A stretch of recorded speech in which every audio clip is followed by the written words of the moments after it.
Niki kula pun janji nggih. Kula niku kan gek Selasa bulan yang lalu niku khatam hikam. Terus kula mulang hikam teng mriki Selasa pagi niku pun sekitar 2 tahun. Pokoke walhasil diparingi Allah niku khatam.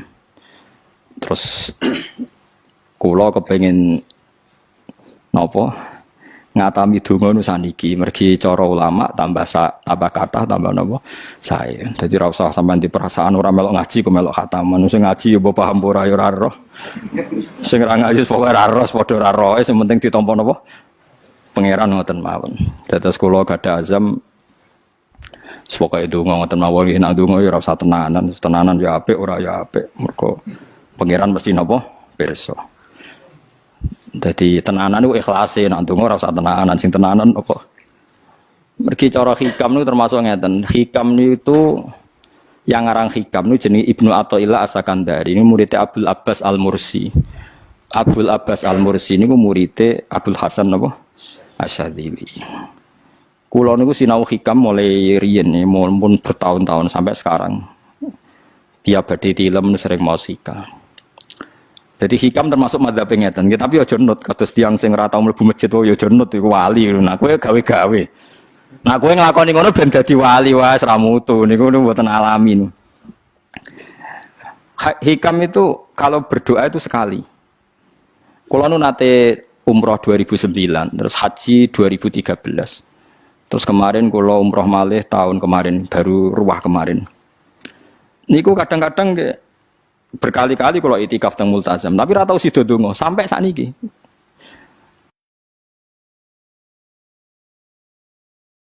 Mergo donga mbok pisan tok, anggere donga neh. Lho pangeran ijek eling kok tak elingno. Mergo hikam termasuk mengingatkan gitu, kamu kalau doa itu jangan ulang.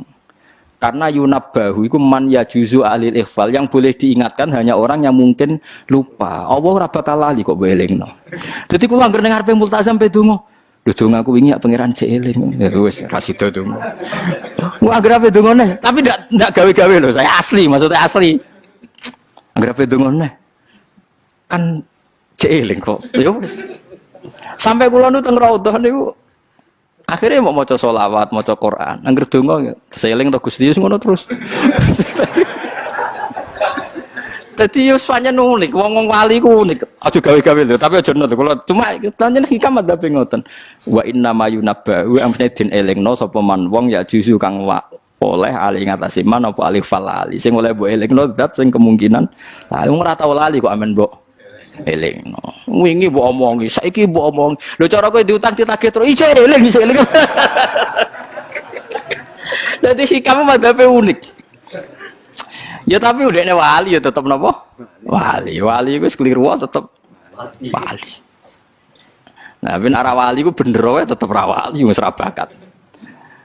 Tapi aja gawe-gawe lho, syaratnya napa? Syaratnya aja napa? Gawe-gawe. Iki kula iki sering diprotes ben. Gus ora tau ora jenengan donga. Jare sapa ora donga? Wingi sedonga. Kok ora donga nah? Jeleng. Kadang kula yang ngerasa dosa tapi piye kadang tengah ati ngoten ya akhire ya ora roh. Pokoke aku anggere pengen donga ya donga, ben ora ya ora. Pas donga ya anut wali, pas ora ya anut wali. Kadung bener. Dadi pas donga ya bener, pas ora ya bener. Tapi itu memang sebagian mazhab beliau. Jadi ini nanti saya bacakan hikam dua kata mutiara terus donga, supaya donga sampean donga, supaya donga.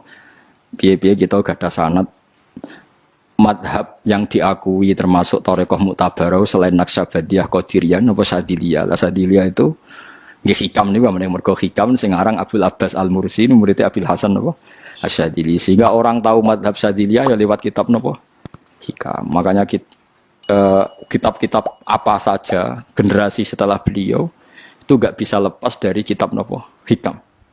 Sampai darani hikam atau iya. Madhabe menapa atau iya. Mergo atau iya iku maknane sing arangu napa Ibnu Athaillah disebut hikam atau iya. Itu beliau sebetulnya ya ada orang alim yang butuh mikir jelimet nggih mboten. Ya wong waras wonten mawon. Misalnya orang waras begini, pancen wong waras itu beda mek waras pancen. Misalnya gini. Saya ngambil uangnya Mustafa tanpa pamit boleh ndak? Ndak boleh kan. Terus beliau membuat makalah gini, kalau aja hafal. Mana aka antat da'iya mimma lil makhlukin Allah itu mencegah kamu, melarang kamu mengklaim barang yang tidak milik kamu. Padahal sama-sama miliknya makhluk. Misalnya Mustafa punya mobil, aku milik saya boleh enggak? Boleh enggak sama siapa saya? Enggak boleh kan? Mustafa punya rumah, aku milik saya boleh enggak? Enggak boleh. Kalau mengaku miliknya orang sama-sama makhluk saja enggak boleh, apalagi kamu ngaku-ngaku hal yang milik Allah. Misalnya sifat menentukan nasib itu milik siapa? Allah. Menentukan su'ul khotimah atau husnul khotimah itu milik siapa? Kamu tidak boleh. Misalnya gedeng orang, wong ngono iku mesti su'ul khotimah. Lho sing nentukan itu milik Allah. Wong ngaku barange wong ora oleh apa meneh ngaku sing hake Allah Subhanahu wa taala. Jadi sebetulnya nak ngendikan ya normal saja. Artinya ijtihad itu kan normal, tidak perlu orang pinter banget. Tapi sing roh itu wong waras ngono maksudnya. Setelah dijelaskan kan masuk akal. Kayak tadi. Ndonga kok terus kaya sing mbok omongi wingi lali, urung lali kok sebab elingno meneh. Kan masuk akal.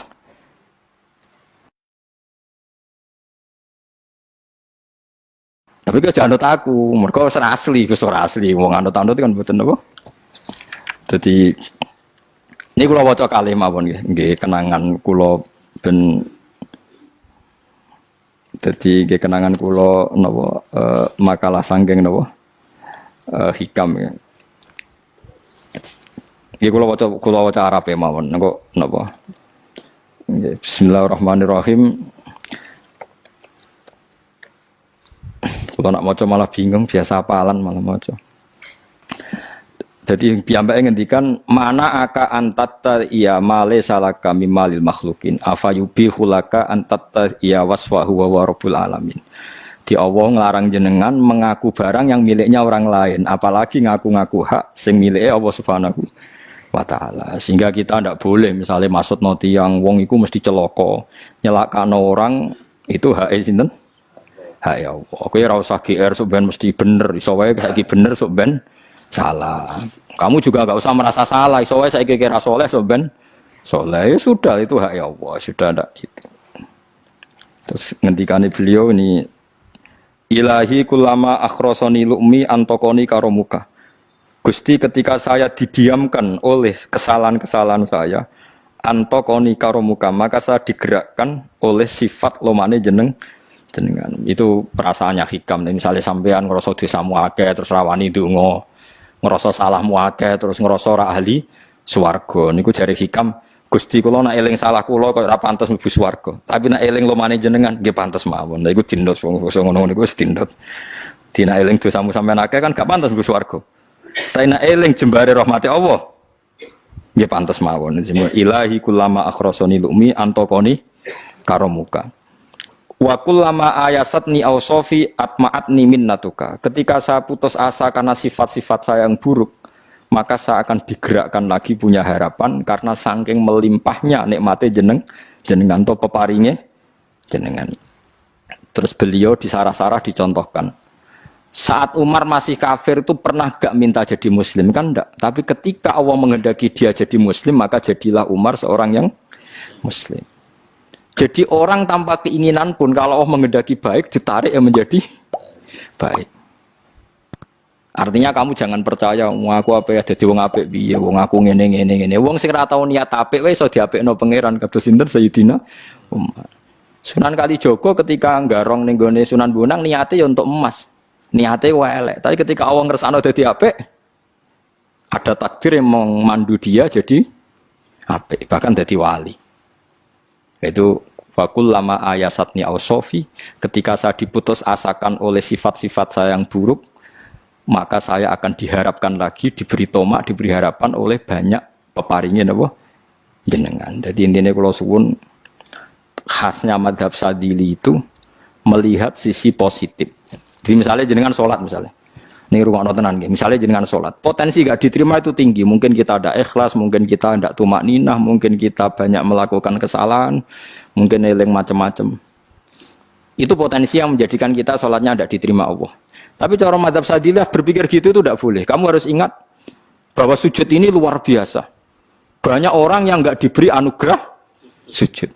Orang bertahun-tahun, berpuluh-puluh tahun hidup kafir tidak pernah sujud. Kamu sekarang ditakdir mau Sujud. Jadi mestinya kena sholat bersolat subuh, matur nuwun Gusti tadi saya sujud sama jenengan, matur nuwun Gusti tadi saya rukuk sama jenengan.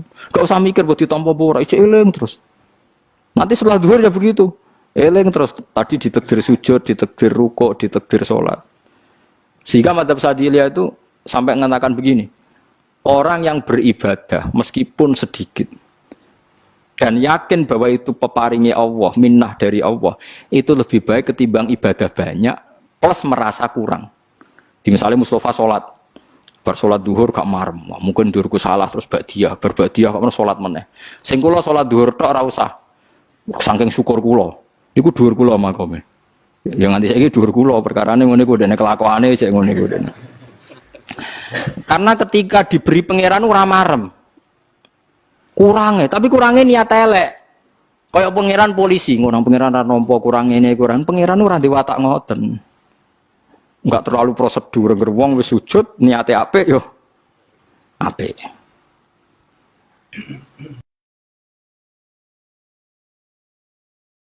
Ya mulane kula nate debat mbek jenengan kula kan bolak-balik cerita. Sampai nak sujud itu untuk menjadi sah itu kan bathuk, tangan loro, dengkul loro, delamaan loro, sehingga harus sujud pada 7 anggota. Jadi menurut madzhab yang asoh kalau sujud itu harus 7 anggota. Tapi ada ulama yang mengatakan cukup bathuk tok ambek sikil. Angger wis ngene jenenge sujud. Alasannya ulama iki masuk akal. Saiki nak diwalik. Ana Zaid yang muslim. Bathuke ditemplekno bumi niat sujud ning berhala. Hukume kafir ta ora? Enggak jawab ya, kafir kan? Iku syaratnya anggota 7 apa asal bathuke nemplek? Mulane jari ulama sing kaul sani. Lah iya nggo murtad ora usah syarat kok nggo bener. Syarat. Lah iya sing digo murtad ora usah syarat kok sing sujud nggo pangeran. Syarat.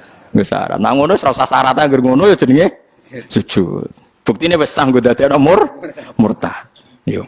Dadi ulama yo macam-macam. Mene kok jangan aku ilmune sakit. Artinya sampean ra kudu anut mazhabku. Maksudnya mergo kula lah ya sadar sebagian mazhab saya itu masalah bagi Anda. Tapi saya ikut Anda lebih masalah kan.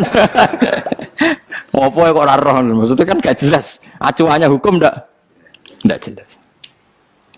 Ya karena tadi kamu sekolah di Australia, di Amerika, wong kok kancanan wong kafir. Tapi barokahnya anak-anak yang sekolah di sana, yang kerja di sana, akhirnya di Amerika ada masjid. Di Australia itu barokahnya mahasiswa, pekerja, orang kedonyan macam. Sekarang orang kedonyan di Taiwan, di Korea bikin komunitas masjid. Ya, akhirnya di bumi Allah di sana ada yang sujud. Ya itu nyata. Meskipun teori Anda juga nyata, sebagian mungkin katut widoan yang kono katut macam-macam.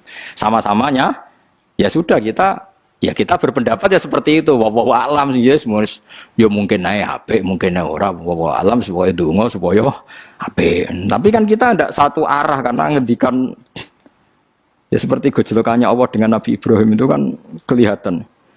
Malaikat Israel berjabut Nabi Ibrahim. Nabi Ibrahim gak terima, gak iso Israel. Aku iki kekasih pangeran. Mosok dipateni. Hal ra'aital khalil yumitu khalilah. Ana kekasih mateni kekasih, mesti keliru perintahmu Israel. Semuni ngono Nabi Ibrahim, kowe tetep dipateni. Cara Israel wis menarik. Akhirnya balik teng pangeran Gusti, amartani ila abdin la yuridul mauta wa yaqulu hal ra'aital khalil yumitu khalilah. Ya Allah, Engkau memerintahkan saya pada hamba yang enggak ingin mati. Dia bilang, masa ada kekasih membunuh kekasihnya. Cara Israel masuk akal, bisa mikir juga Israel. Cara dia masuk akal. Jawab Allah ini. Qullahu jadi katakan pada Ibrahim, hal ra'aital khalil yakrahu ayyal khalilah. Ibrahim kandhani, ana tah kekasih tapi ra siap ketemu sing dikasih. Artinya kalau tidak berani mati berarti ra siap ketemu. Jadi bilang ke Ibrahim, apakah ada kekasih yang enggak siap ketemu kekasihnya? Dia malah Israel marah Ibrahim. Kata Allah, enggak ada kekasih yang benci ketemu kekasihnya. Oh yes, mati saya kira. Nah, itu logika yang terbangun. Makanya dengan perbandingan logika itu akan kelihatan. Pertama koyok-koyok logika Ibrahim itu masuk akal. Tapi ketika Allah ngendikan, ono tah kekasih ra siap ketemu kasihnya. Nah, kitab Mahalli itu kitab yang menjelaskan sekian teori fikih yang tidak mansus ya, saya ulang lagi, yang nggak ada nasnya. Kemudian diulang-ulang oleh cara berpikir tadi. Nah, akhirnya jadi kitab khilafah, ya, kitab ikhtilafat dalam Syafi'i yang paling dianut ulama seluruh dunia. Jika terus Habib Zain Sakmangke, semua ulama itu rujukannya kitab Mahalli. Ya karena tadi yang nggak ada nas, saya ulang lagi, yang nggak ada apa? Nas itu ada sekian pilihan kaul. Ya sama-sama masuk akal. Meskipun dalam tradisi tertentu kita tidak mungkin mempraktekkan. Ke wanita kok jenazah kok gurih. Nak komen takobal wa minna minkum takobal. Ya Karim pasti dia kok Kiai Sabreng. Jenazah kok apa? Gurih. Tapi saya sekarang mulai curiga dengan di Arab Saudi karena tetap ada sholat gaib tapi mayatnya sudah nggak di